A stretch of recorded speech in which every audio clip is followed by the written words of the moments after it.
Hello everyone and welcome to EduTap. Today we are going to discuss the lecture number 12 of the AFM 25 lecture series and आज के lecture में हम लोग discuss करने जा रहे हैं about the topics of share capital accounting. Share capital से जुड़े कुछ इंपॉर्टेंट टॉपिक्स, कुछ कंसेप्ट्स हम लोग डिस्कस करेंगे जिनके ऊपर क्वेश्चंस हमें एग्जाम में देखने को मिलते हैं। Then we will be talking about the final accounts of the banking companies and the disclosure requirements which are required for all the banking companies to be released, right? So all these things we are going to discuss today. तो थोड़ा सा theoretical lecture होने वाला है, बहुत ज़्यादा concepts आज के लेक्चर में डिस्कस नहीं होंगे, लेकिन बहुत सारी ऐसी चीज़ें ज़रूर डिस्कस होंगी जिनको आपको याद करना पड़ सकता है एग्जाम के लिए। तो सबसे पहले let us talk about the topic of share capital. अब शेयर कैपिटल का एक बेसिक अंडरस्टैंडिंग हम लोगों को ऑलरेडी होता है दैट कोई भी कंपनीज जो लिस्टेड होना चाहती हैं किसी भी स्टॉक एक्सचेंज के ऊपर, बेसिक लिस्टेड होने का मतलब ये होता है कि companies they want to raise funds, they want to raise money from investors. वो इन्वेस्टर्स कंपनी के कुछ जो ओनर्स होंगे जिन्होंने कंपनी को स्टार्ट किया है और कंपनी के इनिशियल डेज के अंदर कुछ लोगों ने कंपनी के अंदर पैसा लगाया होगा जो करंटली कंपनी के इन्वेस्टर्स हैं, बट एक बड़े स्केल पर जाने के लिए, अपने बेस को, ऑपरेशंस को बहुत बड़ा करने के लिए आपको बहुत सारे पैसों की जरूरत पड़ती है। उसके लिए आप क्या करते हैं, पब्लिक से पैसा मांगते हो, और पब्लिक में बहुत सारे जो लोग हैं which can number in lakhs obviously, वो शेयर्स खरीदते हैं कंपनी के, और शेयर्स खरीदने के बदले में वो कंपनी को शेयर कैपिटल देते हैं, राइट? तो जब आप शेयर्स कंपनी के खरीदते हो, आप कंपनी को क्या देते हो, उस शेयर का प्राइस कंपनी को प्रोवाइड करते हो। वो जो प्राइस है, वो जो मनी है, वो कंपनी के लिए क्या बन जाता है, शेयर कैपिटल, राइट? इस शेयर कैपिटल के बदले में कंपनी क्या देगी, शेयर होल्डर्स को डिविडेंड्स देते हैं, यानी कि जो प्रॉफिट्स ये कंपनी अर्न करेगा, a part of those profits they will be distributed among all these shareholders, right? और डिस्ट्रीब्यूशन किस तरीके से होगी, उसी तरीके से कि जिस पर्सन के पास जितने शेयर्स हैं उसके हिसाब से उस पर्सन को जो है डिविडेंड्स प्रोवाइड किए जाएंगे। So this money which is given by the share holders to the company is known as share capital. अब हमारा कंसेप्ट तो क्लियर हो गया शेयर कैपिटल को लेकर के, लेकिन हम इस टॉपिक में जो चीजें पढ़ने वाले हैं और जो क्वेश्चंस हमें एग्जाम में आएंगे, they will be related to the accounting, किस तरीके से की जाएगी शेयर कैपिटल की, उसको हम लोग समझेंगे। हाउ द अकाउंटेंट्स और how the share capital which is earned, which is raised by the company, is treated in the account books. सबसे पहले the stream of capital contribution, they are all merged into a common capital account known as share capital account. हमें पता है company के पास एक capital account होता है, हमने देखा है, जिसमें ओनर्स के, इन्वेस्टर्स के पैसे होते हैं। इसी तरीके से जो शेयर कैपिटल अकाउंट है, वहां पर शेयर होल्डर्स के पैसे होंगे, which is again a type of capital raised from the investors, raised from the owners, right? अब जो कंपनीज एक्ट है 2013 का, वो कंपनीज एक्ट कहता है कि कंपनीज दो तरीके के शेयर्स को इशू कर सकते हैं। पहला तरीका क्या है, पहला टाइप क्या है, प्रेफरेंस शेयर्स। प्रेफरेंस शेयर्स में ये वो शेयर्स होते हैं जिनके होल्डर्स को आपको एक प्रेफरेंशियल राइट मिलता है डिविडेंड का और रीपेमेंट का, ठीक है? ये जो प्रेफरेंस शेयर्स हैं, इनके आगे फर्दर सब टाइप्स हो सकती हैं, जैसे क्यूमुलेटिव और non cumulative, redeemable, irredeemable, participating, non participating, convertible, non convertible.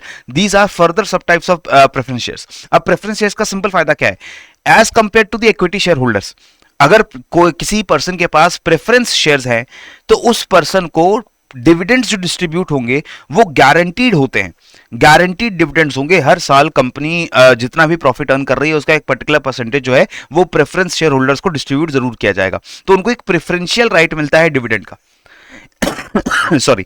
इसी तरीके से अगर कंपनी कल को बैंकरप्ट होती है, कल को कंपनी पूरी वाइंड अप हो जाती है, तो दोबारा से जो इन्वेस्टर्स हैं उनको जो है पैसे वापस किए जाएंगे। इसमें भी इक्विटी शेयर होल्डर्स के कंपैरिजन में प्रेफरेंस शेयर होल्डर्स को पैसे मिलने की प्रायोरिटी ज्यादा होगी। पहले प्रेफरेंस शेयर होल्डर्स को रीपे किया जाएगा, बाद में इक्विटी शेयर होल्डर्स को कई लोग जो है वो रीपे करते हैं। लेकिन यहां पर सिंपल आपको ये ध्यान रखना है कि प्रेफरेंस शेयर होल्डर्स का मतलब क्या है, they have a right to dividend which is guaranteed. Equity share holders के पास डिविडेंड का राइट गारंटीड नहीं होता है, राइट? जरूरी नहीं है। इसको अगर मैं बहुत छोटे एग्जांपल समझाऊं कि लेट से 2022 में, देन 2023 में कंपनीज ऑपरेटिंग और कंपनी कुछ प्रॉफिट अर्न कर रही है 2022 में, 2023 में भी। अब कंपनी को इक्विटी शेयर होल्डर्स को डिविडेंड देना है या नहीं देना है वो कंपनी की डिस्क्रिप्शन है, अगर वो चाहे तो 2022 में दे या ना दे, अगर 2023 में देना है दे या ना दे, राइट? लेकिन प्रेफरेंस शेयर होल्डर्स के साथ क्या होता है कि अगर 2022 में कुछ भी प्रॉफिट कंपनी ने कमाया है तो उसका एक पर्टिकुलर हिस्सा इन शेयर होल्डर्स को, प्रेफरेंस शेयर होल्डर्स को जाएगा ही जाएगा, भले वो 2022 में पेमेंट नहीं की जाए। Even the next year, even in 2023 if the company decides to give the dividend, तब भी 2022 के जो डिविडेंड्स देने चाहिए थे वो भी पे आपको फ्यूचर में करने ही करने पड़ेंगे, राइट। तो ये बस एक फायदा होता है प्रेफरेंस शेयर होल्डर्स होने का। इक्विटी शेयर होल्डर्स के पास वोटिंग राइट्स होते हैं, राइट। वोटिंग को लेकर के, डिविडेंड को रिसीव करने को लेकर के उनके पास अलग राइट्स होते हैं as compare to the preference share holders. ये दो तरीके के बस आपके शेयर्स जो है वो अलॉट किए जाते हैं। हमारा मेन जो फोकस है वो कहां होने वाला है, accounting treatment of the share capital. So all the share capital that a company is permitted to raise, company के जो भी कंपनीज एक्ट के रेगुलेशंस हैं और जो सेबी के रेगुलेशंस हैं, उनके हिसाब से हर कंपनी के पास एक लिमिट होती है कि मैक्सिमम कितना पैसा, मैक्सिमम कितना अमाउंट वो मार्केट में रेज कर सकते हैं। ये जो मैक्सिमम परमिसिबल लिमिट होती है इसको हम बोलते हैं authorised share capital, because this is the maximum capital that is authorised to be raised. इस ऑथोराइज शेयर कैपिटल में से अगर कंपनी चाहे तो पूरी ऑथोराइज शेयर कैपिटल को वो मार्केट से रेज कर ले, या इसका कुछ हिस्सा वो मार्केट से रेज कर ले। फॉर एग्जांपल, अगर मेरी कंपनी है और मेरी कंपनी को टोटल कैपिटल रेज करने की परमिशन है कि आप 100 करोड़ तक का शेयर जो है वो इशू कर सकते हैं। सो अगर मैं चाहूं तो एक ही बार में वो 100 करोड़ के शेयर्स इशू कर दूं, या फिर मुझे 100 करोड़ की रिक्वायरमेंट इस वक्त नहीं है तो मैं 50 करोड़ के या 60 करोड़ के up to the limit of 100 crore मैं कितने भी कैपिटल जो है उसके शेयर्स इशू कर सकता हूं। तो हो सकता है कि मैंने 50 करोड़ के शेयर जो है वो इशू किए और मैंने लोगों को कहा कि 50 करोड़ के शेयर हैं, आप इन्हें परचेज करना चाहते हैं तो कर लीजिए, राइट। तो इस ऑथराइज कैपिटल में से जो कैपिटल इशू की जाएगी that will be issued capital, and जितना पैसा अभी आपने इशू नहीं किया है, शेयर्स इशू नहीं किए हैं, and you are saving it for issuing in future, तो वो आपका अनइशूड कैपिटल रहता है, ठीक है। अभी जो इशूड कैपिटल है, दिस इज द अमाउंट जो हमने ऑफर किया है पब्लिक को कि आप इसे सब्सक्राइब कर लीजिए, आप इसके शेयर्स परचेज कर लीजिए। Now out of this there might be certain amount जो पब्लिक एक्चुअली में सब्सक्राइब करती है, जिसके लिए पब्लिक एक्चुअल में एप्लीकेशन देती है कि yes I want this much shares, right. So for example, out of this 100 crore, this is my authorised share capital, में 50 करोड़ का कैपिटल इशू कर देता हूं तो ये मेरा इशूड कैपिटल बन जाएगा। अब जब लोगों के पास ये ऑप्शन है कि वो मेरे 50 करोड़ रुपए तक के शेयर्स खरीद सकते हैं, हो सकता है कि मेरे पास टोटल एप्लीकेशन सिर्फ 40 करोड़ किया है, मेरे जो शेयर्स हैं वो इतने ज्यादा अट्रैक्टिव लोगों को नहीं लगे, and people are only buying और applying for the 40 crore rupees of shares, right. और 10 करोड़ के जो शेयर्स मैंने इशू कर रखे थे उसके लिए एप्लीकेशन नहीं आई, तो वो मेरी अनसब्सक्राइब्ड कैपिटल बन जाएगी, अनसब्सक्राइब्ड इशूड कैपिटल। और जो 40 करोड़ के लिए एप्लीकेशन आई है that will be subscribed issued capital, right. Out of this subscription also कुछ शेयर्स इनका फुली पेड अप हो जाएंगे। कुछ शेयर्स जो है फुली पेड अप होने का मतलब है उन शेयर्स पे जितने ड्यूज हैं वो सारे ड्यूज वो शेयर होल्डर्स मुझे पे कर देंगे। तो लेटेस्ट से मैंने 50 करोड़ के जो शेयर्स थे, हर एक शेयर 1 रुपए का मैंने इशू किया था और मैंने 50 करोड़ शेयर्स इशू किए थे, उसमें से सिर्फ 40 करोड़ शेयर्स के लिए मेरे पास एप्लीकेशन आई, और जब मैंने लोगों को अलॉट कर दिए वो शेयर, उसमें भी लोगों ने जो मुझे पैसे भेजे हैं, यानी कि जो एक्चुअल पेमेंट शेयर होल्डर्स ने कर दी एप्लीकेशन अलॉटमेंट होने के बाद, वो सिर्फ 30 करोड़ का था, और 10 करोड़ के जो शेयर्स थे उसकी पेमेंट मेरे पास नहीं आई, तो वो मेरे not fully paid up shares होंगे, सब्सक्राइब्ड होंगे but not fully paid up, यानी कि इन पे कुछ अरियर्स, इस पे कुछ ड्यूज जो है वो पेंडिंग है। और जो फुली पेड अप हो जाएंगे उसे बोलेंगे fully paid up subscribed capital, right. So all these types of share capital, इसको आप बहुत ध्यान से यहां पर रिवाइज करेंगे। Authorise capital is the maximum amount which a company is authorised to issue, right. इसके बाद आपकी इशूड कैपिटल आती है। ऑथोराइज्ड में से ही वो कैपिटल जो कंपनी ने एक्चुअली इशू की फॉर सब्सक्रिप्शन, वो आपकी इशूड कैपिटल आएगी। इसके बाद आपका सब्सक्राइब्ड कैपिटल होगा the capital, the part of the issued capital which is actually subscribed by the public, जिसके लिए एक्चुअली पब्लिक जो है एप्लीकेशंस देगी। और इसके बाद कॉल्ड अप कैपिटल वो होगी जिसका सब्सक्राइब कैपिटल का वो पार्ट जिसका शेयर होल्डर्स को ड्यूज जो है वो पे करने हैं, that is your called up capital. So this is the entire classification of the shares which a company can issue। अब इसका प्रोसेस क्या होता है? प्रोसेस बहुत सिंपल है। सबसे पहले कंपनी अपना एक प्रोस्पेक्टस इशू करते हैं। उस प्रोस्पेक्टस के अंदर सारी इंफॉर्मेशन होती है about the company and the way money is to be collected from the prospective investors. कितने शेयर्स होंगे, उस शेयर्स का क्या प्राइस होगा, कैसे वो प्राइस कलेक्ट किया जाएगा, ये सारी चीजें प्रोस्पेक्टस के अंदर होंगी। After that the receipt of applications will start. जितने भी लोग शेयर्स को लेना चाहते हैं, परचेज करना चाहते हैं, they would make an application और वो एप्लीकेशन मनी को डिपॉजिट करेंगे। तो जब भी आपको शेयर्स को के लिए अप्लाई करना होता है, there is a certain fee that you have to pay along with your application, just like application fees. तो वो एप्लीकेशन फीस जो है वो पे करते हैं एंड शेयर्स को के लिए एप्लीकेशन देते हैं।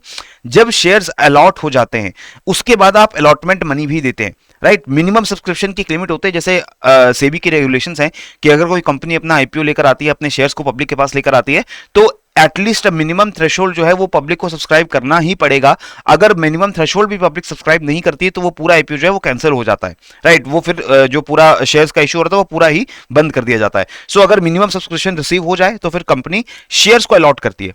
तो यूजुअली क्या होता है कि जितने भी शेयर्स के लिए हम एप्लीकेशन कंपनी इनवाइट करती है, mostly the shares they become over subscribed. So for example I am issuing only 1000 shares. मैं 1000 शेयर्स जो हैं एक एक रुपए के मार्केट में रेज कर रहा हूं, लेकिन मेरे पास एप्लीकेशंस 2000 आ जाएंगी.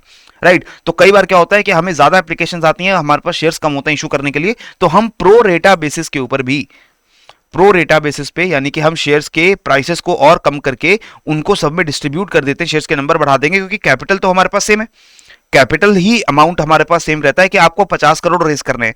अब 50 करोड़ में आप 50 करोड़ शेयर एक एक रुपए के रिलीज कर दो, या आप 25 करोड़ ही शेयर रिलीज करो 2-2 रुपए के. तो इस वजह से आप अगर आपके पास अगर एप्लीकेशन ज्यादा है, तो आप शेयर्स का जो नंबर है वो बढ़ा करके शेयर्स की वैल्यू कम कर दो और लोगों में वो शेयर्स अलॉट कर दो. इस तरीके से भी अलॉटमेंट हो जाती है. Right so shares they are to be issued at पार.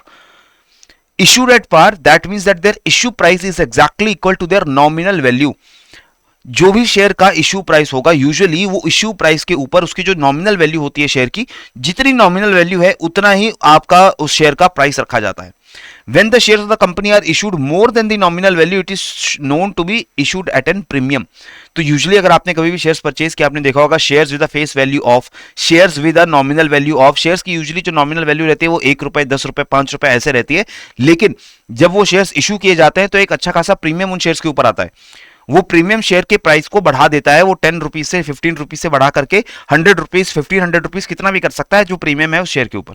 ठीक है, irrespective of the fact that shares are issued at par और at a premium, there the share capital of company it may be collected in instalments. जरूरी नहीं है कि सारा share का जो कैपिटल है वो आप एक ही बार में अपने शेयर होल्डर से डिमांड कर लें. आप उसे इंस्टॉलमेंट्स में भी जो है मंगवा सकते हो, स्टेजेस में भी मंगवा सकते हो. क्लियर है. Now how the shares are allotted. जब एप्लीकेशंस आती हैं कंपनीज के पास, उन एप्लीकेशंस में से बहुत सारी एप्लीकेशंस जो हैं वो एक्सेप्ट हो जाएंगी और कुछ एप्लीकेशंस रिजेक्ट हो जाएंगी. अगर applications if they are rejected, the entire money, जो एप्लीकेशन मनी आई थी उन एप्लीकेशंस के साथ, दैट विल बी रिफंडेड. ठीक है, वो रिफंड कर देंगे ऑब्वियसली. इंस्टॉलमेंट्स जो बाद में मंगाई जाएंगी, they will be known as calls.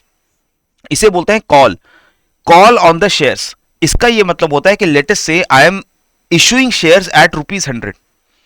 मेरे एक शेयर का जो मैं इशू प्राइस दे रहा हूं प्रीमियम मिला करके, वो 100 रुपए का मैं शेयर आपको कह रहा हूं. एंड आई एम सेइंग कि when you apply for this share you will have to pay 20 rupees as application money. Application money आप 20 रुपए दोगे जब भी आप अप्लाई करोगे. जब आपको शेयर्स अलॉट हो जाएंगे तो आप 20 रुपीज और पे करोगे. राइट ये होगा अलॉटमेंट पे. So that means if your application you have sent but your shares are not allotted, ऐसा हुआ कि आपने एप्लीकेशन भेजी लेकिन आपकी एप्लीकेशन अगर मैंने रिजेक्ट कर दी, तो मैं आपको ये 20 रुपीज रिफंड कर दूंगा जो एप्लीकेशन के साथ भेजे थे. I will refund your application money. But if you are allotted the shares, अगर आपको शेयर्स अलॉटेड कर दिए गए, तब आपको 20 रुपीज और भेजने पड़ेंगे मुझे अलॉटमेंट पे. So now out of the total value of 100 of the share, आपने 40 रुपीज मुझे पे कर दिए हैं और रिमेनिंग 60 रुपीज जो है वो मैं कॉल पे मंगाऊंगा. अब वो कॉल पे मैं कैसे मंगाऊंगा? मैं अपनी फर्स्ट कॉल पे भी मंगा सकता हूं कि बाकी जितने शेयर होल्डर्स हैं, अब मुझे 60 रुपए 1 महीने बाद, 2 महीने बाद, 1 साल बाद मुझे 60 रुपए जो है वो अपने शेयर्स के पे कर दीजिए. या फिर हो सकता है मैं इसको कॉल्स को डिवाइड में कर दूं, 30-30 करके मंगाऊं, 20-20 करके मैं 3 कॉल्स के अंदर मंगाऊं. So I can also ask for the money in instalments depending upon the need of my company. मुझे जिस हिसाब से पैसे चाहिए मैं उस हिसाब से मंगाऊंगा. ये एग्जाम्पल मैंने यहां भी दिखा दिया है. Right so if the issue size is above 100 crore, it shall not be necessary to call the entire subscription money, entire 100 crore rupees within 12 months. ये जरूरी नहीं है कि विद इन 12 मंथ जो है वो आपको सारे का सारा मनी जो है वो लेकर ही आना पड़ेगा. Right now how to do we account for this shares. Accounting कैसे होगी? सबसे पहले कंपनी का आईपीओ आता है और मिनिमम एप्लीकेशन वैल्यू जो सेबी ने डिटरमिन करी हुई है, वो क्या करी हुई है कि जो मिनिमम एप्लीकेशन वैल्यू है वो 10,000 से 15,000 के बीच में वेरी करनी चाहिए. यानी कि इसका मतलब ये नहीं है कि आपके शेयर्स की वैल्यू 10,000 से 15,000 हो, लेकिन एप्लीकेशन की वैल्यू 10 से 15,000 होनी चाहिए. यानी कि आपको लॉट ऐसे डिसाइड करने पड़ते हैं कि अगर आपने एक शेयर का प्राइस 1000 रुपीज रखा है तो आपको लॉट कम से कम 10 to 15 शेयर्स का देना पड़ेगा, ताकि एक एप्लीकेशन में आपको 10 शेयर्स की डिमांड आप करें, so that your money the minimum amount of the money that you have to give with your application that has to be 10,000 to 15,000. ये regulations है सेबी के. इसके बाद एप्लीकेशंस की रिसीट होती है. एप्लीकेशन मनी जो है वो आपके शेयर कैपिटल का तब पार्ट बनेगी जब आपका शेयर अलॉट हो जाएगा. जब आपको शेयर्स अलॉट हो जाते हैं तो जो आपने एप्लीकेशन मनी दी है वो आपकी शेयर की ही जो वैल्यू है उसके अंदर एडजस्ट कर दी जाती है. और फाइनली आपके जब शेयर्स अलॉट होते हैं, जितना मिनिमम सब्सक्रिप्शन अमाउंट है वो आपको रिसीव करने के बाद आपके शेयर जो है वो आपको अलॉट कर दिए जाते हैं.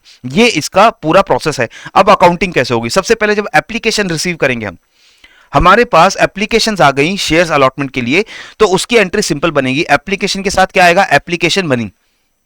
वो एप्लीकेशन मनी कहां आएगा? बैंक अकाउंट में. ठीक है, क्योंकि हम एक बैंक के साथ जब भी आईपीओ रिलीज करते हैं, we have agreement with the bank and all the money for the shares they are received in a particular bank account. तो मेरे बैंक अकाउंट के अंदर वो सारी एप्लीकेशन मनी आ जाएगी. तो मेरा बैंक अकाउंट क्या होगा? डेबिट होगा, बिकॉज मेरी पास मनी रिसीव हो रही है. And whenever real account में कुछ इनकमिंग होता है, whenever there is something that is coming in, we debit the bank account, we debit the real account. इसको आप कैश की तरह समझो कि जब आपने एप्लीकेशन मनी मंगाई कि आप शेयर्स अलॉट करने हैं, एप्लीकेशन दो, तो एप्लीकेशन के साथ जो भी पैसा आएगा वो कैश आपको मिल रहा है. तो इसका मतलब आपने अपने कैश अकाउंट का बैंक अकाउंट को डेबिट कर दिया. क्रेडिट क्या होगा? Share application account. Share application account वो अकाउंट है जहां पर शेयर एप्लीकेशन में आने वाली मनी को हम वहां पर रख रहे हैं. ये एक तरीके से हमारे ऊपर लायबिलिटी है, इसीलिए हमने इसको क्रेडिट कर दिया जब हमारे पास शेयर एप्लीकेशन मनी आ गई. अब इस एप्लीकेशन मनी में जब हम अलॉटमेंट कर देंगे, हम जितनी एप्लीकेशंस को हमें शेयर्स देने हैं, when we allot those shares, so now that means that money which was given by those share holders as application money, it will now become part of the capital, share capital. तो अब हम share capital share application account को debit करेंगे और share capital account को credit करेंगे. अब ये जो शेयर कैपिटल अकाउंट है, this is the account which is showing us कि हमारे पास शेयर होल्डर्स का कितना पैसा है. शेयर होल्डर से लॉन्ग टर्म जो हमने फंड्स लिए हैं वो कितने हैं, वो मेरे शेयर कैपिटल अकाउंट में दिखता है. तो पहले पैसा जो आएगा वो कहां पर क्रेडिट हो रहा है? शेयर एप्लीकेशन में. जितने इस शेयर एप्लीकेशन में से शेयर अलॉट हो गए, उतना पैसा जो है हम शेयर कैपिटल अकाउंट में ट्रांसफर कर देंगे. अगर हम कुछ शेयर्स को रिजेक्ट कर देते हैं, एप्लीकेशंस को रिजेक्ट कर देते हैं, तो उतना ही अमाउंट शेयर एप्लीकेशन अकाउंट से वापस बैंक अकाउंट में डाल देंगे. शेयर एप्लीकेशन अकाउंट से वो सारा अमाउंट डेबिट करेंगे, शेयर एप्लीकेशन डेबिट होगा और वही बैंक अकाउंट मेरा दोबारा से जो है वो क्रेडिट हो जाएगा. क्रेडिट हो जाएगा मतलब मेरा बैंक अकाउंट जो है इसमें से पैसा मैं रिफंड कर दूंगा मेरे कस्टमर्स को जिनसे मैंने एप्लीकेशंस मंगवाई थी. ठीक है, अलॉटमेंट पे जो मनी है वो रिफंड होगी. जैसे मैंने कहा शेयर एप्लीकेशन अकाउंट है वो डेबिट होगा, बैंक अकाउंट क्रेडिट हो जाएगा, मनी रिजेक्टेड एप्लीकेशंस की रिफंड कर दी जाएगी. एक्सेस एप्लीकेशन मनी अगर आ जाती है, जो मैंने आपको बताया प्रो रेटा बेसिस के ऊपर अगर मैं अलॉटमेंट करता हूं, तो मैं वो शेयर एप्लीकेशन मनी में जो बचा हुआ अमाउंट है उसको शेयर अलॉटमेंट अकाउंट में दोबारा से डाल दूंगा, शेयर अलॉटमेंट अकाउंट में. Right, so this is the accounting treatment. After that जो भी कॉल्स में करूंगा, यानी कि जो भी पेंडिंग मनी है, मान लीजिए मैंने इंस्टॉलमेंट्स में पैसे मंगवाए हैं, तो जितना अमाउंट ड्यू रहेगा उसको भी मैं ऐसे रिसीव करता हूं, share call account debit and share capital account credit. Right, और जो भी कॉल अमाउंट रिसीव हो जाएगा, जैसे ही मेरे बैंक में वो पैसे आ जाएंगे, मैं बैंक अकाउंट को डेबिट करूंगा और शेयर कॉल अकाउंट को क्रेडिट करूंगा. तो यानी कि पहले क्या हुआ कि मेरे शेयर के ऊपर लेटेस्ट से 10 रुपीज में हर शेयर के ऊपर ड्यू थे, वो मैं मंगवाना चाहता हूं, तो पहली मेरी एंट्री जाएगी शेयर कॉल अकाउंट को मैं डेबिट करूंगा by the number of shares into 10 and share capital account को क्रेडिट कर दूंगा. और इसमें से जितनी मनी मैं रिसीव कर लूंगा, जितने मनी मुझे शेयर होल्डर्स वापस जो है बैंक में मेरे डिपॉजिट कर देंगे, उतनी मनी मेरे बैंक में डेबिट हो जाएगी और शेयर कॉल अकाउंट में क्रेडिट हो जाएगी. तो ये अकाउंटिंग एंट्रीज को थोड़ा सा ध्यान से आप समझेंगे. एक एग्जांपल यहां पर हम डिस्कस करते हैं. Let us say Mona earth mover limited decided to issue 12,000 shares of ₹100 each, payable at ₹30 on application, ₹40 on allotment, ₹20 on first call and balance on second and final call. So now the price of the share is ₹100, but ₹30 will be received with the application, ₹40 with the allotment. So ₹70 तो हमारी allotment पे एक तरीके से हमें मिल जाएंगे. Right, application में 30 आ गए और जब अलॉट करेंगे तो 40 और आएंगे. इसके बाद जो बचा हुआ मेरा ₹30 है, इसमें से ₹20 मैं फर्स्ट कॉल में मंगाऊंगा हर शेयर के ऊपर, और बचे हुए ₹10 मैं फाइनल कॉल में, सेकंड कॉल में मंगाऊंगा. ठीक है, तो अब सिनेरियो क्या हुआ that I have 12,000 shares to issue, but I received 13,000 applications. ठीक है, 13,000 shares की application मेरे पास आ चुकी है. Now the directors they decided to reject application of 1,000 shares and their application money it has to be refunded. हमने 1,000 shares के लिए जो applications आई थी उनको reject कर दिया on any reason, और उसके साथ जो application money आई थी, यानी कि ₹30 जो इन 1,000 के साथ ₹30,000 आए थे, वो मैं refund करूंगा. The allotment money जो बाकी बची हुई एप्लीकेशंस हैं उनमें अलॉटमेंट मनी जो है 13,000 शेयर्स थे, मैंने 1000 रिजेक्ट कर दिए। 12,000 शेयर्स की एप्लीकेशन में 12,000 शेयर्स अलॉट कर दिए। अब इस पे जो अलॉटमेंट मनी है वो मुझे हर शेयर के ऊपर 40 रुपीज और रिसीव करनी है। ये सारी अलॉटमेंट मनी मैंने रिसीव कर ली।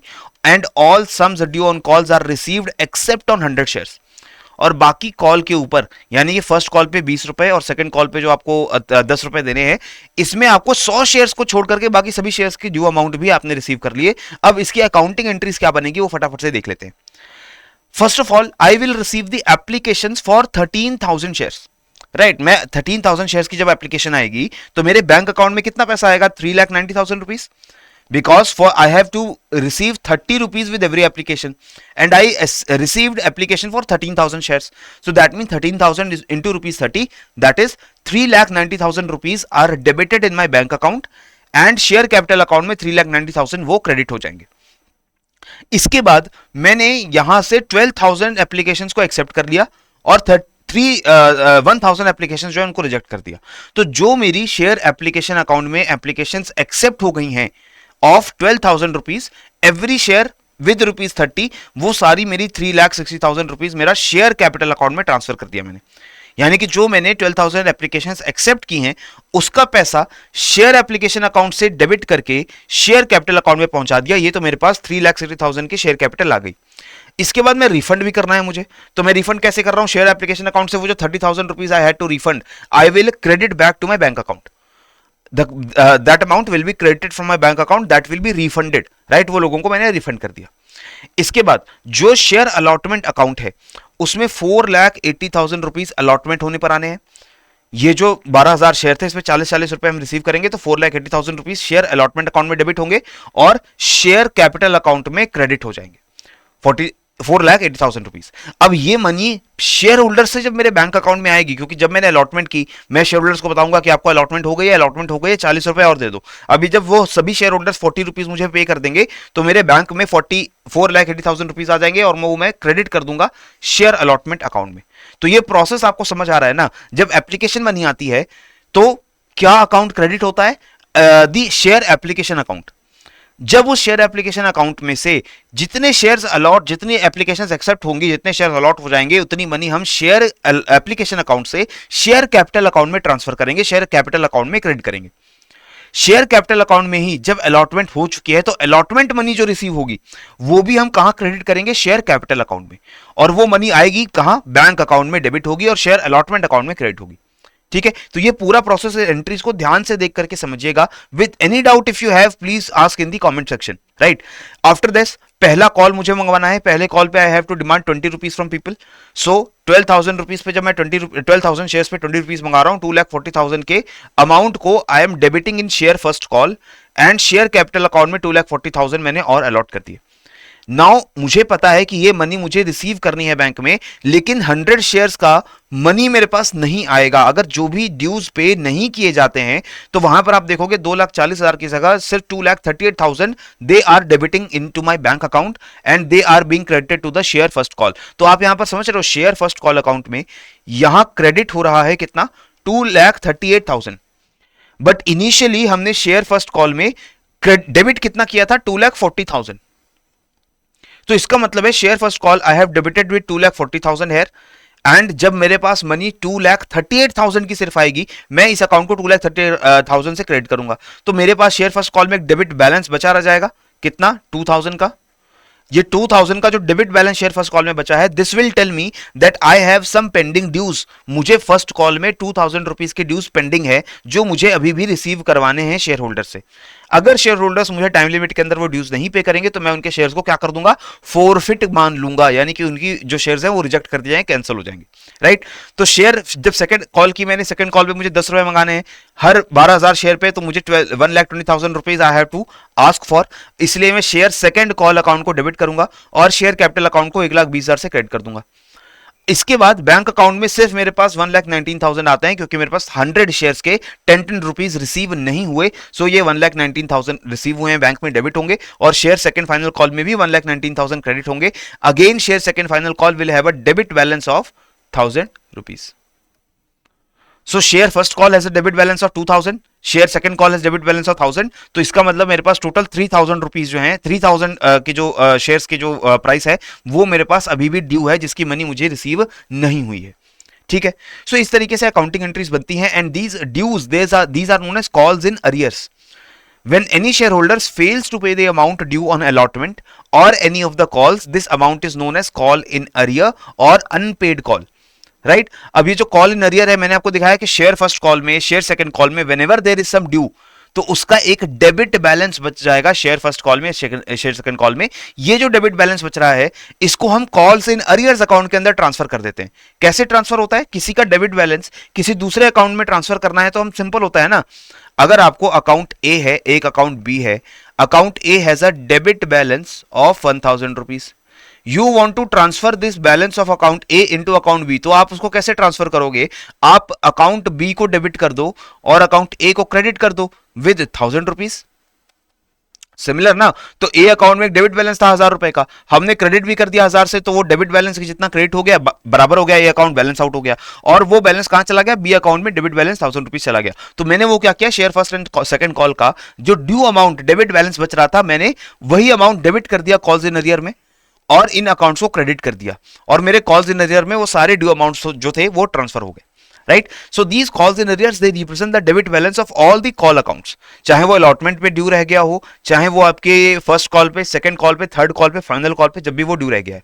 On receipt of the call amount, अगर वो कॉल अमाउंट फ्यूचर में मुझे मिल जाता है, इंटरेस्ट के साथ देना पड़ेगा अगर उसकी डिलेड पेमेंट होती है तो, if it is received with the interest, the amount of interest वो अलग से एक इंटरेस्ट अकाउंट में क्रेडिट होगा, और बाकी जो अमाउंट है वो to calls in arrears account में क्रेडिट होगा, और बैंक अकाउंट में वो मनी है। जब भी हम पैसा रिसीव कर रहे हैं तो डेबिट क्या होगा? Bank account.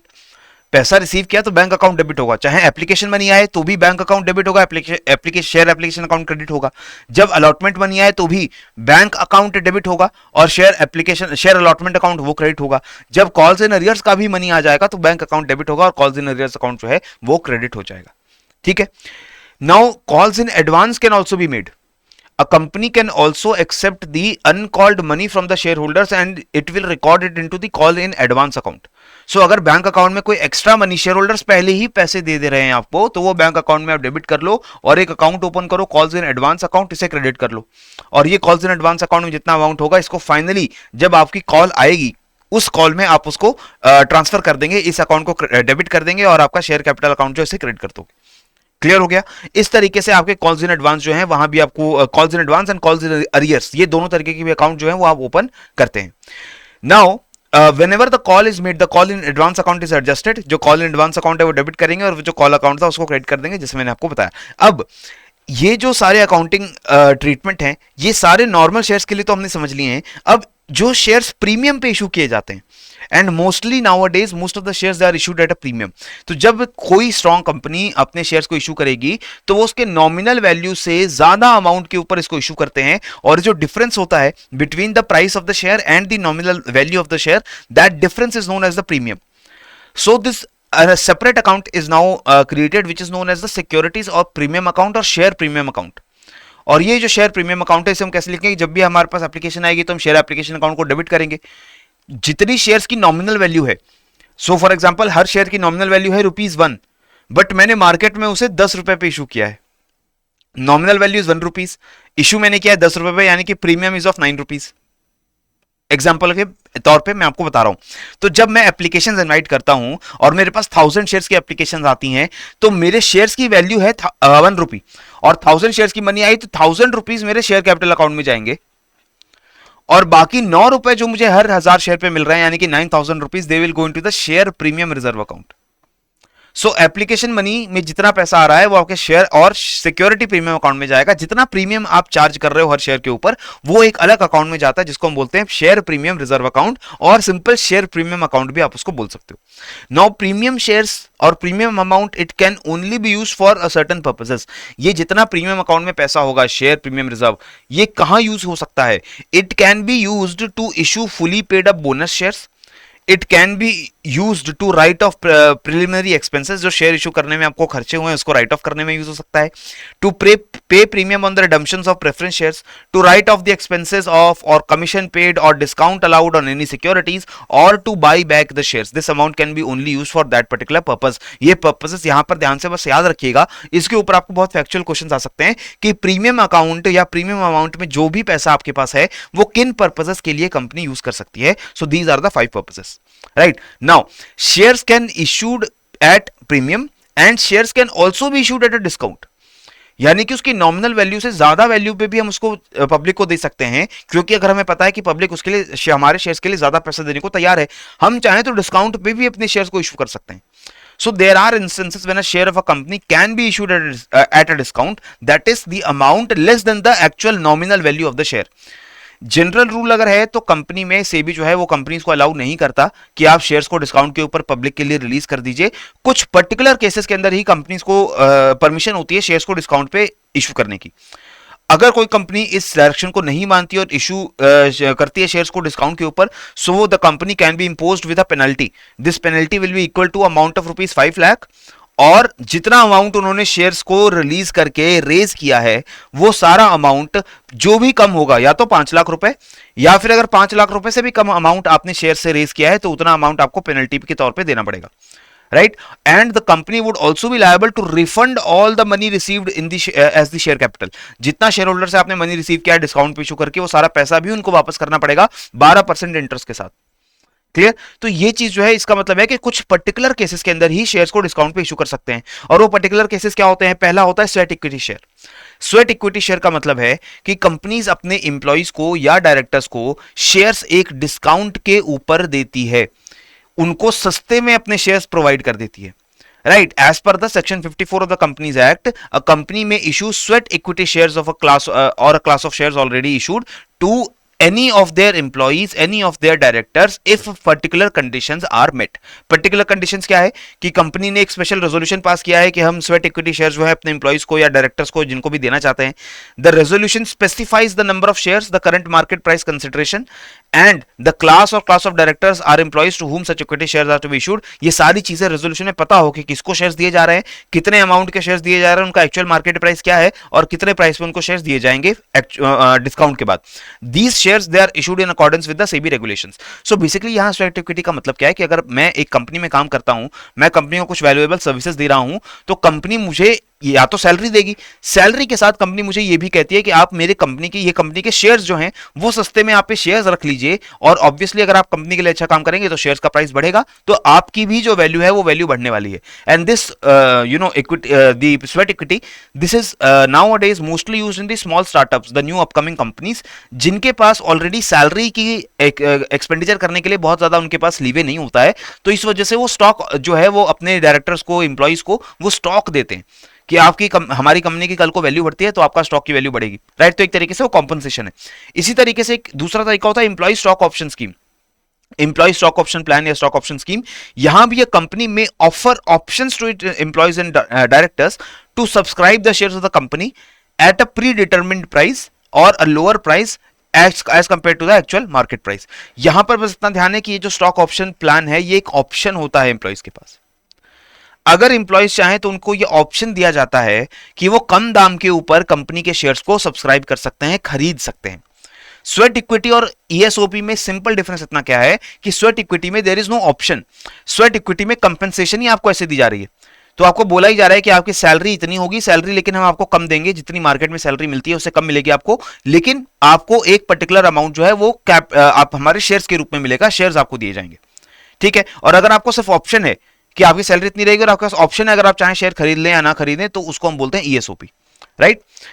Now shares can also be forfeited. Forfeited का मतलब मैंने जैसे आपको बताया कि अगर शेयर होल्डर्स अपने ड्यूज को पे नहीं कर पाते, अलॉटमेंट पे जितनी मनी देनी थी वो नहीं पे कर पाते, फर्स्ट कॉल पे, सेकंड कॉल पे जो भी instalments they had to pay, if they are not able to pay those instalments, the company will send reminders to the share holders. उनको रेगुलर रिमाइंडर्स जाएंगे, पूरी सेबी की रेगुलेशंस इसको लेकर के बनी हुई है, तो वो रिमाइंडर्स मिलेंगे। रिमाइंडर्स के बावजूद if the default continues, notice will be send कि आपके जो ड्यूज हैं वो आपके फोरफिट कर दिए जाएंगे, आपके जो शेयर्स का राइट जो है हमने आपको अलॉट किए थे वो शेयर्स आपके कैंसिल कर दिए जाएंगे अगर आपने ड्यूज एक पर्टिकुलर टाइम लिमिट तक नहीं हमें पे किए। फॉर एग्जांपल 14 डेज तक अगर नहीं पे हुए, then the board will pass a resolution and the resolution will say that your shares are forfeited. Forfeited का मतलब आपने सरेंडर कर दिए, आपने उन शेयर्स का ड्यू नहीं दिया, इसका मतलब वो शेयर्स आपके कैंसिल हो जाएंगे। ठीक है, so all the allotment is cancelled and जितना अमाउंट उन शेयर्स के ऊपर ऑलरेडी शेयर होल्डर्स पे कर चुके हैं वो अमाउंट भी फॉरफिट माना जाएगा। So for example if I subscribe 10 shares of a company and on application her share पे मैंने उसको 30 रुपीज दिए थे, यानी कि 30 into 10 300 rupees I had paid on allotment, और उसके बाद ऑन एप्लीकेशन सॉरी, और जब मुझे अलॉटमेंट हुआ तो मैंने 30 रुपीज और पे किए, यानी 300 रुपए और पे किए। But the first call was made and 20 rupees were asked for every share, और हर शेयर के जब 20 रुपए मुझसे मांगे गए तो मैंने 200 रुपीज पे नहीं किए, ये मेरे ड्यू रह गए। सो मुझे रिमाइंडर आएंगे, अगर मैं रिमाइंडर्स के बाद भी 200 रुपीज पे नहीं करता हूं तो this entire 600 rupees this will also be surrendered, ये मुझे रिफंड नहीं होगा, और मेरे 10 शेयर्स जो मुझे मिले थे वो भी कैंसिल कर दिए जाएंगे, वो 10 शेयर्स का राइट भी मुझसे ले लिया जाएगा अगर मैंने ड्यूज को पे अप नहीं किया। ठीक है, तो इसके लिए हम एक शेयर फॉरफिटेड अकाउंट ओपन करते हैं and the amount of the money that is forfeited by the people that is sent to the share forfeiture account. This money is again shown as equity and liabilities in the balance sheet of the company. Right, तो जब भी हमारा share capital में जो पैसा हमने डाल दिया, क्योंकि जैसे ही शेयर अलॉट हुए, जैसे ही वो एप्लीकेशन मनी आई तो हमने तो उसको शेयर कैपिटल अकाउंट के अंदर क्रेडिट कर दिया था, उतना अमाउंट हम शेयर कैपिटल अकाउंट से दोबारा डेबिट करेंगे and we will put it into the calls in arrears और to the forfeited shares account. जितना कॉल इन अरियर, जितना पेंडिंग है वो कॉल इन अरियर में जाएगा, और जो शेयर्स फॉरफिट हो गए, जिनके पैसे सरेंडर हो गए, वो आपका फॉरफिटेड शेयर्स के अंदर चला जाएगा। ठीक है, now share capital account will be debited and अगर शेयर प्रीमियम पे इशू किए थे आपने और प्रीमियम का भी अमाउंट आपको नहीं मिला तो शेयर कैपिटल अकाउंट डेबिट करोगे, और जो प्रीमियम अमाउंट मिला था वो कहां गया था, शेयर प्रीमियम अकाउंट में, सिक्योरिटी प्रीमियम अकाउंट में क्रेडिट किया था उसको, तो वहां से भी डेबिट कर लेंगे एंड दोबारा से कॉल इन अरियर और फॉरफिटेड शेयर्स अकाउंट को यहां पर क्रेडिट कर देंगे। तो जितना अमाउंट आपका यहां फॉरफिटेड शेयर्स अकाउंट में है that is showing that this much amount of money you have received.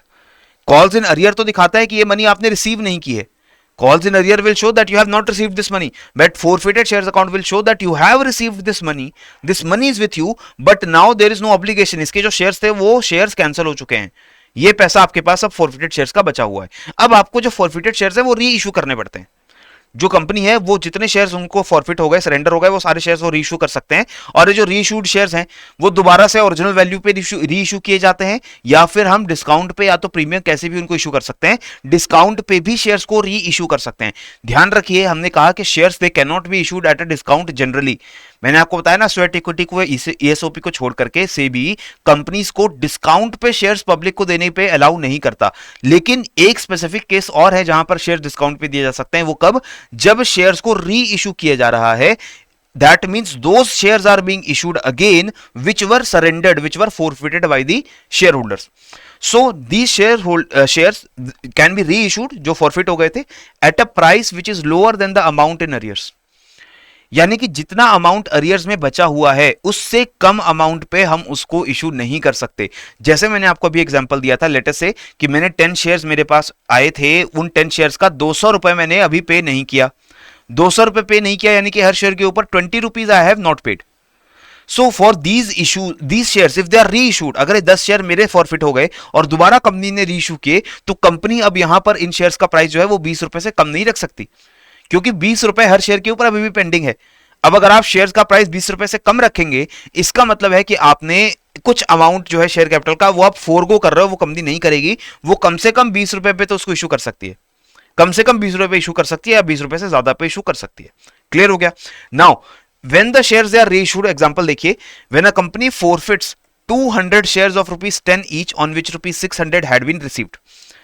200 shares थे और हर शेयर्स का जो कंपनी था, हर शेयर जो कंपनी का ये जो 200 शेयर थे, इस पे 10 रुपए ईच उन्होंने फॉरफिट किए हैं, 600 रुपए रिसीव हो चुके हैं 200 शेयर्स पे। Right, for these 200 shares, 3 rupees are received on each of the share, but ₹10 on each has not been received. It can allow a maximum discount of ₹600 only. तो आपका हर शेयर जो है वो 10 रुपए का है, सो टोटल आपके पास 2000 मनी आनी चाहिए थी, क्योंकि आपके 200 शेयर थे, लेकिन आपको 600 मनी ही आई है, और बाकी जो आपकी मनी आई है 600 मनी ही रिसीव हुई है, और बाकी जो आपके 1400 rupees they have not been received. So now you can allow a discount, maximum discount of 600. That means only you have to issue shares of 1400 or more. 1400 या उससे ज्यादा के शेयर्स आपको इशू करने पड़ेंगे. Right? So assume that a company reissues these shares not at 1400 but at 1800. 1800 पे वो shares दोबारा से इशू करे, और वो शेयर्स पूरी तरीके से पेड अप हो जाएं तो 1800 रुपए आपके बैंक में आ जाएंगे. 200 रुपए आपके शेयर फॉरफीचर अकाउंट से आ रहे हैं. 200 रुपए ही आ रहेंगे ना, क्योंकि आपने 1400 की जगह 1800 का शेयर दे दिया. आप दे तो 1400 का सकते थे, अगर आप 1400 के देते तो यहां से 600 रुपए आ जाते, लेकिन आपने 1800 का दिया है तो आपको 200 शेयर फॉरफीचर अकाउंट से मिल जाएंगे, और जो 2000 की पूरी शेयर की वैल्यू थी, 200 शेयर्स ऑफ 10 रुपीज ईच, वो आपका शेयर कैपिटल अकाउंट में ट्रांसफर हो जाएगा. क्लियर? तो शेयर फॉरफीचर अकाउंट में आपके फिर भी 400 रुपए बच गए, और ये 400 रुपए बच गए शेयर फॉरफीचर अकाउंट में, वो आपके कैपिटल रिजर्व अकाउंट में ट्रांसफर हो जाएंगे. सो आपने जितनी मनी सरेंडर करवा ली थी लोगों से, वो सारी मनी या तो शेयर्स को रीइश्यू करने में यूज हो जाएगी, डिस्काउंट देने में यूज हो जाएगी वहां पर, या फिर वो जो सरेंडर्ड मनी थी उसको हम अपने कैपिटल अकाउंट के अंदर ट्रांसफर कर देंगे. क्लियर हो गया? हम चाहे तो ये शेयर्स को दोबारा से डिस्काउंट पे इशू मत करो, पूरे के पूरे 200 शेयर 10 रुपए पे इशू कर दो, यानी कि 2000 रुपए दोबारा से मंगवा लो. अगर 2000 रुपए दोबारा से मंगवा लेंगे तो शेयर फॉरफीचर में जो 600 रुपए बचे हुए थे, ये जो सरेंडर्ड मनी था, this entire money will transfer into the capital reserve account. Clear? Now there can be non voting shares also. Company act जो है, कंपनीज एक्ट जो है, वो कंपनीज को अलाउ करता है कि वो शेयर्स को इशू करें विथ डिफरेंशियल राइट्स. हर जरूरी नहीं है कि हर शेयर का सेम राइट हो कि उनको कितना डिविडेंड मिलेगा, उनको वोटिंग करने का राइट होगा या नहीं होगा. नॉन वोटिंग शेयर्स को भी इशू किया जा सकता है. And these shares, non voting shares का मतलब है कि ये जो शेयर होल्डर्स हैं, वो कंपनी के जो एनुअल जनरल मीटिंग्स होते हैं, जो डिसीजंस होते हैं, उसमें वो वोट नहीं कर सकते. ठीक है? So these shares they can be authorised by articles of association of the company and approved by the share holders by passing a special resolution. This resolution must state the price at which these non voting shares are being issued. और क्योंकि ये shares non voting है, आप पैसा तो दे रहे हो company को, आपको वोटिंग राइट्स नहीं मिल रहे, तो अगर वोटिंग राइट्स नहीं मिल रहे हैं तो इसका मतलब आपको कुछ एक्स्ट्रा मिलना चाहिए, इंसेंटिव तो होना चाहिए कुछ नॉन वोटिंग शेयर्स लेने का. तो वो इंसेंटिव ये होता है कि you get a higher rate of dividend, you get a higher rate of dividend as compare to those shares जिसमें वोटिंग राइट होते हैं. ठीक है? तो ये जो आपको हायर रेट ऑफ डिविडेंड है, ये कितना होगा, ये भी आपके रेजोल्यूशन के अंदर जो है पूरा मेंशन होना चाहिए. Only 25% of the paid of capital of company can be issued as equity shares without voting rights. आप जितना भी टोटल इशू कर रहे हैं शेयर्स का, उसका 25% से ज्यादा आप इशू नहीं कर सकते विदाउट वोटिंग राइट्स. कम से कम 25% तो आपका जो है वो होगा, उससे कम ही आप वोटिंग विदाउट वोटिंग राइट्स के शेयर जो है आप इशू कर पाएंगे.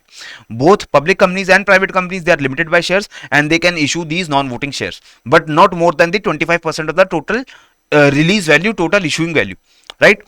No company will be permitted to convert shares with voting rights into shares without voting rights.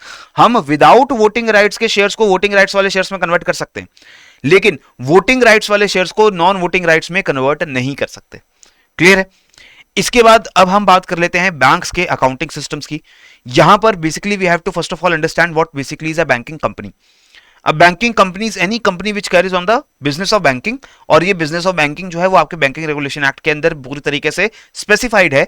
Section 5 banking regulation act का कहता है, banking means accepting of deposits of money from the public for the purpose of lending or investment, and the deposits are repayable on demand or otherwise by check, draft order or otherwise. RBI की जो ये banking regulation act की definition है वो banking को बोलती है. ये डेफिनेशन आपको ध्यान रखनी है कि आप मनी एक्सेप्ट करते हैं, डिपॉजिट पब्लिक से एक्सेप्ट करते हैं, और उस डिपॉजिट को री इन्वेस्ट करने के लिए, लेंडिंग करने के लिए आप यूज करते हैं. And these deposits, these are payable on demand.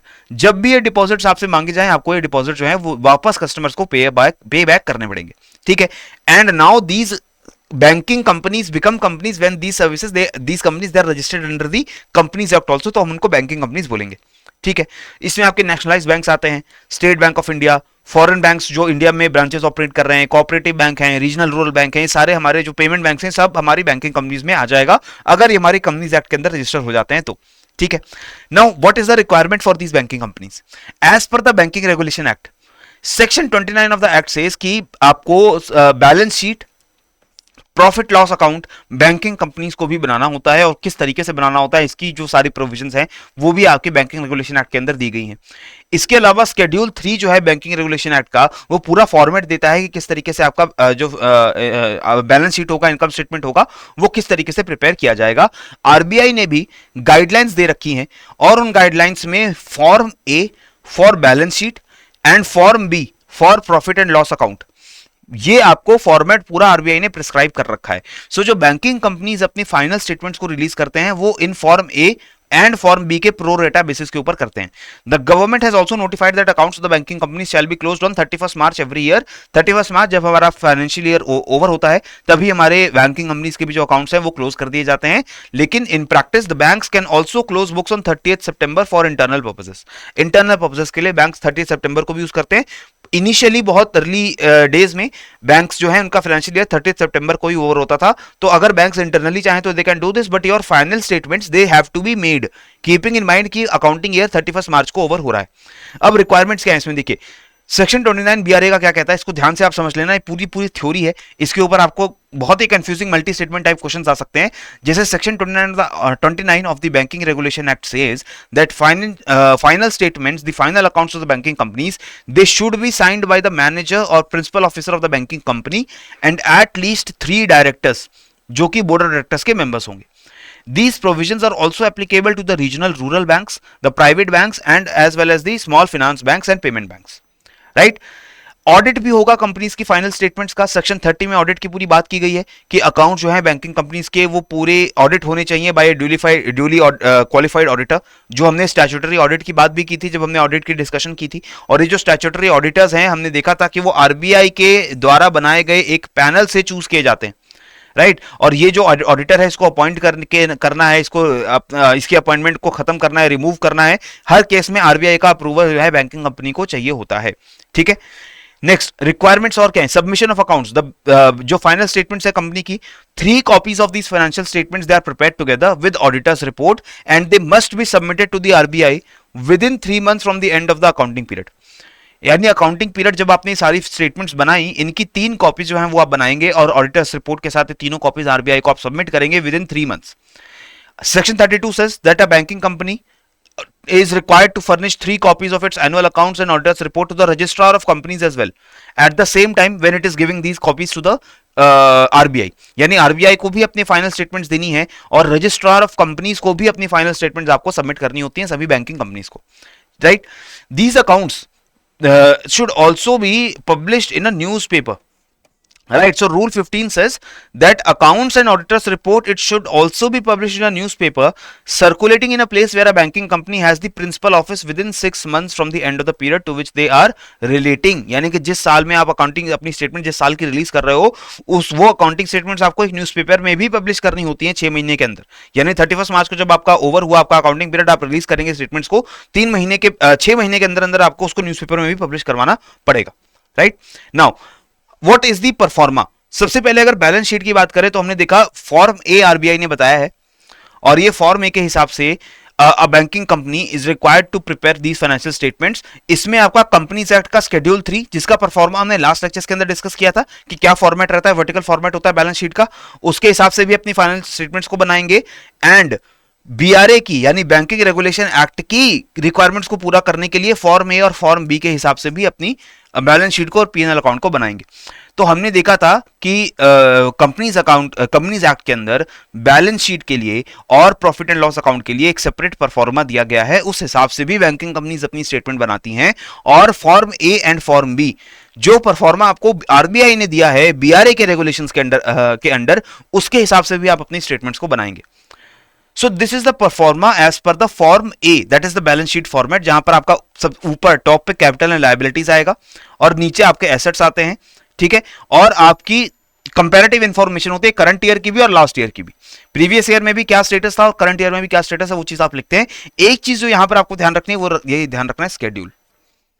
These schedules are prescribed by the RBI कि आपको इन स्केड्यूल्स के अंदर एडिशनल इंफॉर्मेशन देनी होती है आपको। लेकिन क्या याद रखना है कि ये जो स्केड्यूल का नंबर है वो किस पर्टिकुलर हेड के साथ रिलेट करता है। जैसे schedule 2 is relating to the reserves and surplus by the banking company, तो रिजर्व्स एंड सरप्लस में क्या क्या इंफॉर्मेशन आगे फर्दर क्या क्लासिफिकेशन है वो सारा जो डेटा है वो आप स्केड्यूल 2 के अंदर दोगे।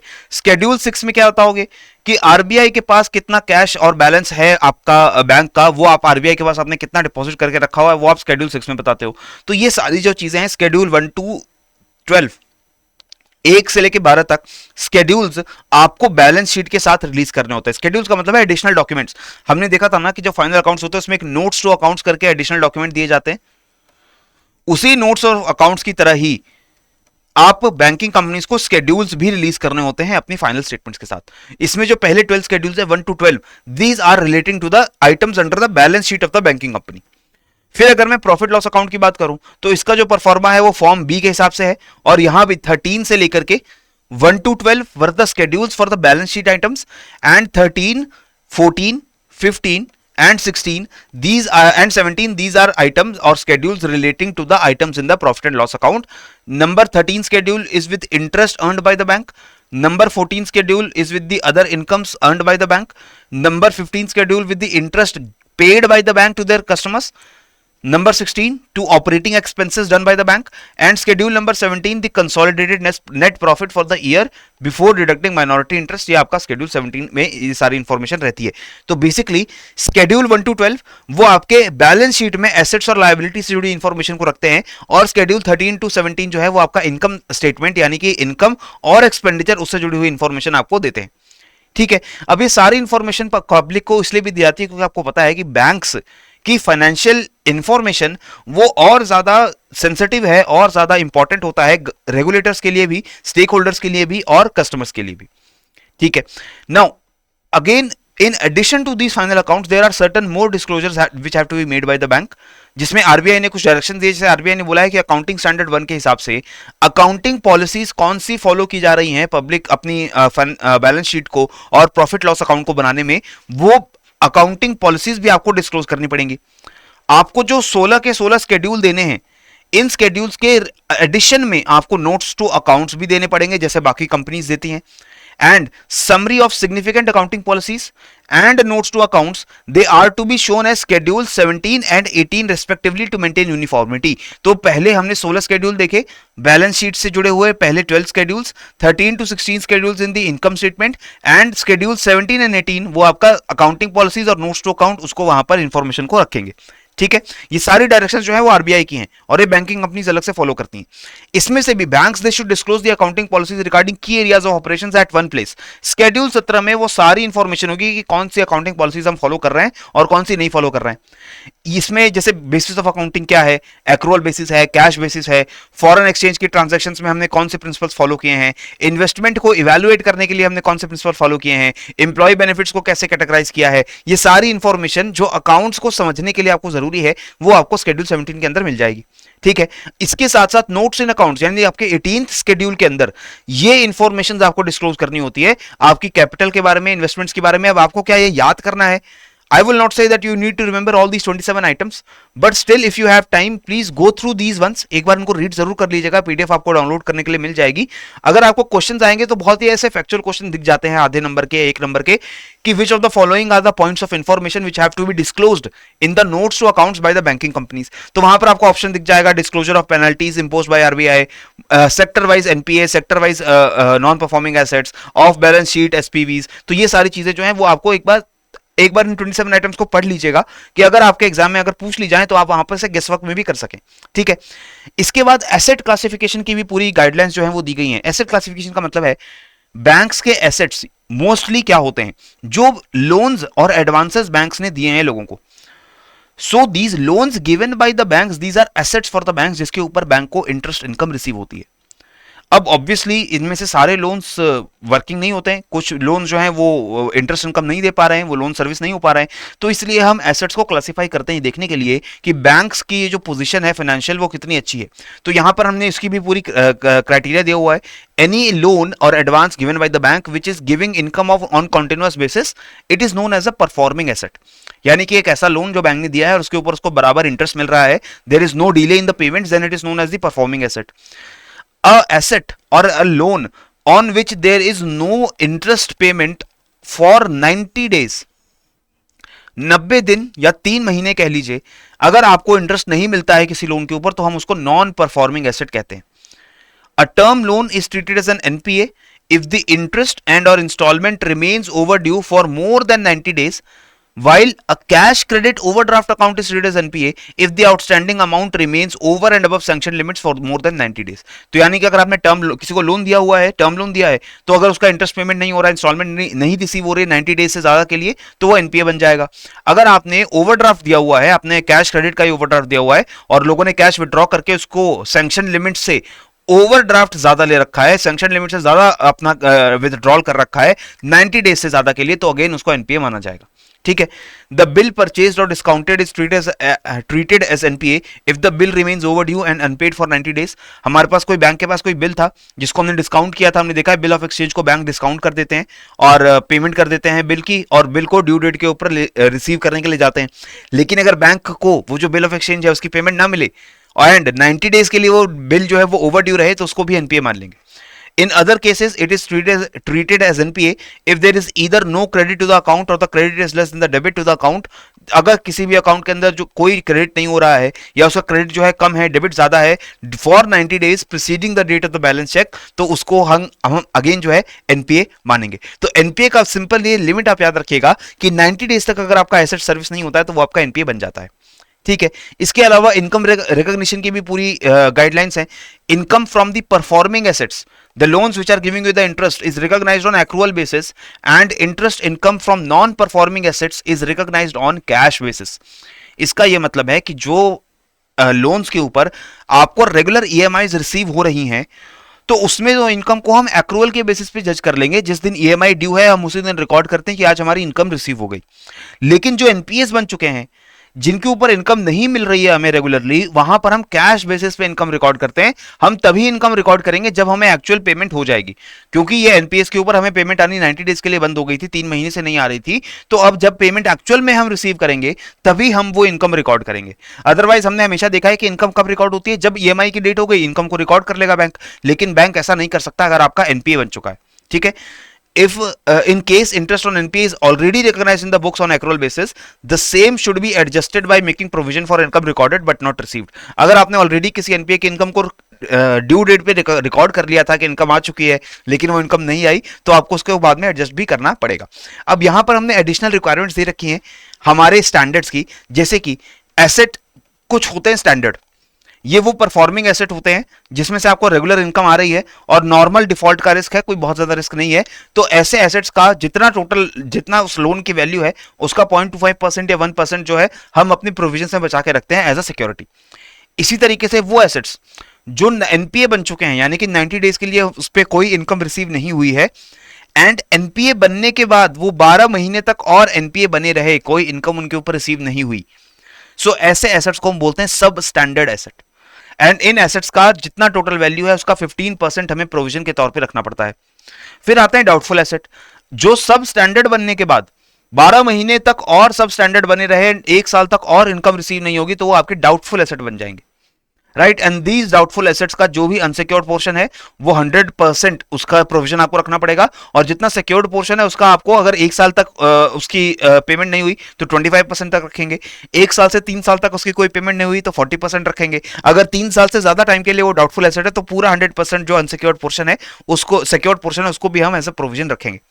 Loss asset, when an asset is identified by the bank for a period of 12 months or internal or external auditors, कि ये जो एसेट है इस पे अब इनकम नहीं आने वाली, चाहे इसको एक्सटर्नल ऑडिटर या इंटरनल ऑडिटर ने देखकर बता दिया कि now this asset is completely a loss asset, you will not receive any income on this, तो उसका टोटल 100% का प्रोविजन आपको रखना पड़ता है आपकी बैलेंस शीट के अंदर। ठीक है। So these are the asset classifications for provisioning. Provisioning का जरूरत क्यों पड़ता है? क्योंकि बैंक्स को जितने लोन्स उन्होंने दे रखे हैं उसके लिए बैंक्स के पास पूरी कैपिटल होनी चाहिए कि कल को अगर लोन्स वापस नहीं आते हैं तो बैंक्स अपने डिपॉजिटर्स का पैसा तो वापस कर सके, बैंक्स के पास कैश की जो बैंक डिपॉजिट्स है उसकी कमी ना हो जाए। ठीक है। Now banks they also do investments in various other places. Banks के पास जो मनी होती है वो तो लोन्स देते हैं, लेकिन उसके अलावा वो इन्वेस्टमेंट भी करते हैं, जैसे गवर्नमेंट सिक्योरिटीज में, कुछ अप्रूव्ड सिक्योरिटीज में जो इन्वेस्टमेंट करते हैं वो उनकी एसएलआर रिक्वायरमेंट्स को पूरा करने के काम आती है। नॉन एसएलआर इन्वेस्टमेंट भी होगी, जैसे कि दूसरे कंपनीज के अंदर इन्वेस्ट कर दिया, दूसरे कंपनी के शेयर्स खरीद लिए, दूसरी कंपनी के बॉन्ड्स खरीद लिए, ये सारी चीजें जो है वो भी आपके इन्वेस्टमेंट हो सकते हैं, but these are non SLR investment, right.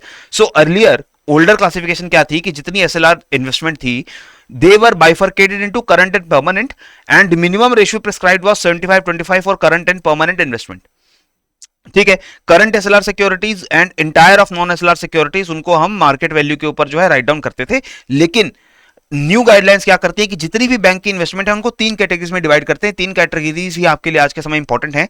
पहली कैटेगरी है held to maturity, those investments which will be held till the maturity. जब तक वो इन्वेस्ट, चाहे वो हमने शेयर्स में किया है चाहे सिक्योरिटीज में इन्वेस्ट किया है, हम उसको मैच्योरिटी तक रखेंगे, और ये 25% ऑफ द टोटल इन्वेस्टमेंट से ज्यादा नहीं होनी चाहिए। बैंक्स की जितनी इन्वेस्टमेंट है उसका टोटल 25% से ज्यादा हेल्ड टू मैच्योरिटी नहीं हो सकता।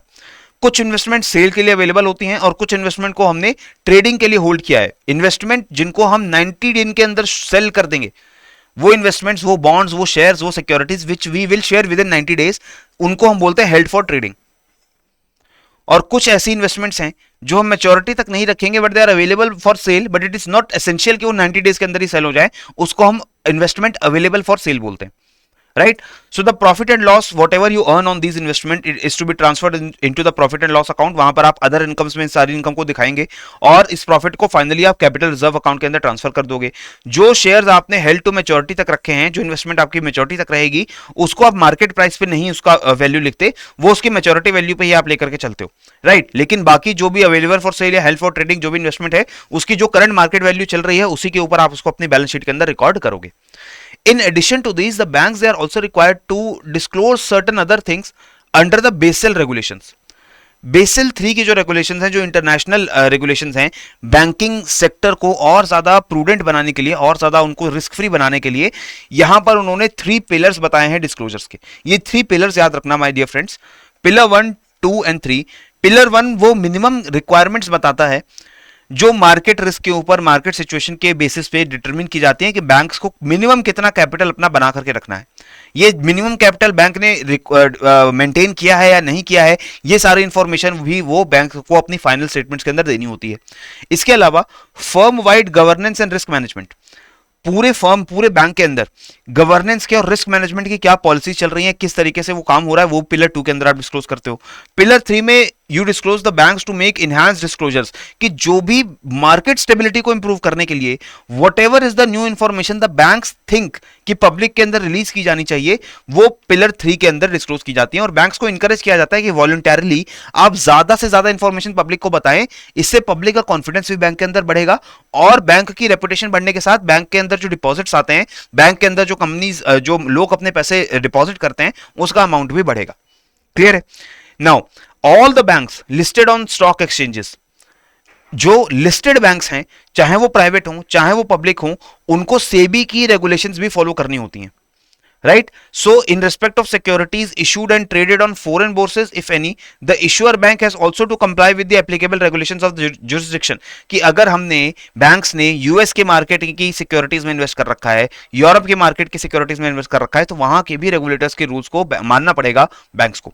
ठीक है। So banks obviously they are under the jurisdiction of one nation, but international requirements भी जो है बैंक्स की वो बहुत ज्यादा स्ट्रिंजेंट करी गई हैं, specially after the recent certain phenomena, जहां पर हमने देखा कि बैंकिंग सेक्टर में बहुत ज्यादा अगर वॉलेटिलिटी आती है तो पूरा इकोनॉमिक सेक्टर जो है, पूरी दुनिया का जो इकोनॉमिक आर्किटेक्चर है, वो वहां पर डिस्टेबलाइज हो सकता है, right? So this is the all information in the module B that you must know before going into the examination, जहां से आपको 4-5 नंबर के क्वेश्चंस इस पूरी इंफॉर्मेशन को जो आज हमने डिस्कस किया है वहां से मिलेंगे। यहां पर जो शेयर कैपिटल अकाउंटिंग वाला टॉपिक है उसको थोड़ा ध्यान से आप लोग समझिएगा।